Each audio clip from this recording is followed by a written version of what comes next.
Welcome to the League of Legends Champions Spotlight, featuring Irelia, the Will of the Blades. Blade Surge is her first ability. It's a single target blink strike, dealing physical damage and applying on-hit effects. If it kills the target, the full cooldown and part of the mana cost is refunded. He-10 Style is a passive active ability. Just by learning it, Irelia will heal after every attack she makes. When activated, it adds bonus true damage to her attacks. Equilibrium Strike is Irelia's third ability. It's a short-range, single-target nuke that normally slows her target, but if Irelia is more damaged than her foe, the spell will stun instead. Irelia's ultimate is Transcendent Blades. After activating it, she has a few seconds to shoot 4 daggers, which hit enemies in a line. These daggers also return health to Irelia based on their damage dealt. Finally, Irelia's passive is Ionian Fervor. When she is near enemy champions, crowd control effects like slows and stuns are shorter. Our special guest designer is known as Ezreal, who is in charge of Irelia's development. We started off wanting a melee DPS who could strive in our current anti-melee metagame. Thus, we gave her heavy defensive abilities, which could transition to heavy offensive abilities. For instance, He-10 Style used to remove her life gain when it went on cooldown, so the player would have to make the choice between defense and offense. And Transcendent Blades used to provide a flat armor and magic resist boost for each blade she had, so using her blades would cost her defenses. Both of these were neat conceptually, but the costs were so high that they hindered the player's moment-to-moment choices. We decided to move her to more of a fighter assassin who could survive in a team fight. This is accentuated by her resilience to disabling effects provided by her passive, as well as her life gain from both He-10 Style and Transcendent Blades.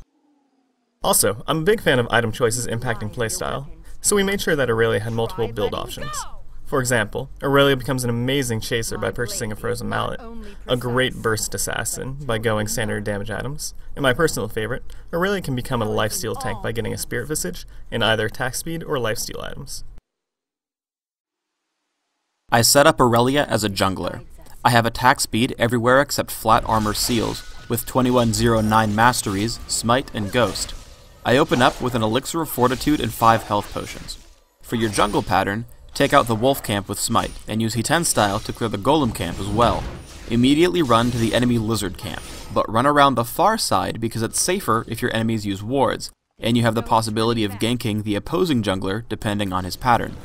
This should allow you to gank top lane by 3 minutes 30 seconds, with a slow from lizard and a stun from Equilibrium Strike, with ghost available as well. If you're laning with Irelia, and for the rest of your item needs, just follow the in-game recommended items. Finally, for my skill build, I max He-10 Style, followed by Equilibrium Strike, with 1 point in Blade Surge. Irelia is a very deadly champion.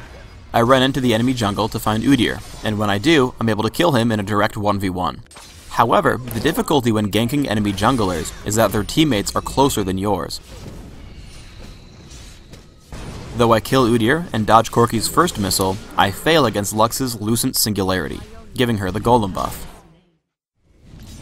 It bears repeating that when a teammate gets ganked on your side of the map, you should immediately come to help. While I would have been able to kill Udyr, Corki's early arrival means a death instead. One of the strongest points to any melee champion is dueling a ranged one. For a champion like Corki who relies on skill shots, always juke in between attacks when the skill shots come off of cooldown. Additionally, if we rewind, notice that I run away from Corki while he's casting Gatling Gun, and duck into the brush just to completely screw up his movement predictions.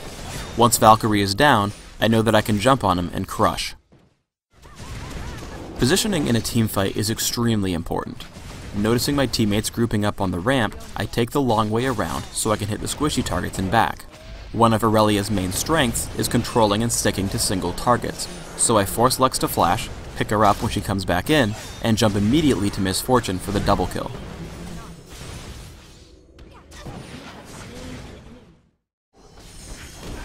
Let's show off some more tricks. Blade Surge into an immediate Equilibrium Strike gives me a stun. But the major point is how I move between attacks so that I can be in front of Lux for when she recovers from the stun. Unfortunately, Frozen Mallet Udyr just barely keeps me out of range for the follow-up, but without his help, I could have taken her down even through Light Binding and Lucent Singularity. For those times where you're having trouble sticking to an enemy, Transcendent Blades will come in handy. Because shooting them doesn't affect your movement, it's a great finishing skill. Even though Corky flashes and I'm rooted, I finish him off. And later with Misfortune, I get her after she flashes as well.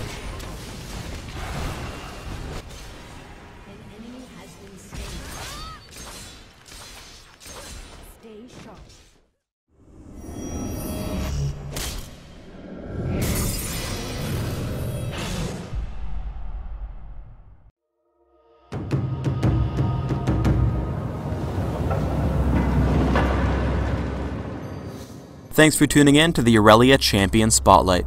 I encourage you to use Irelia against your enemies, because they will not prevail.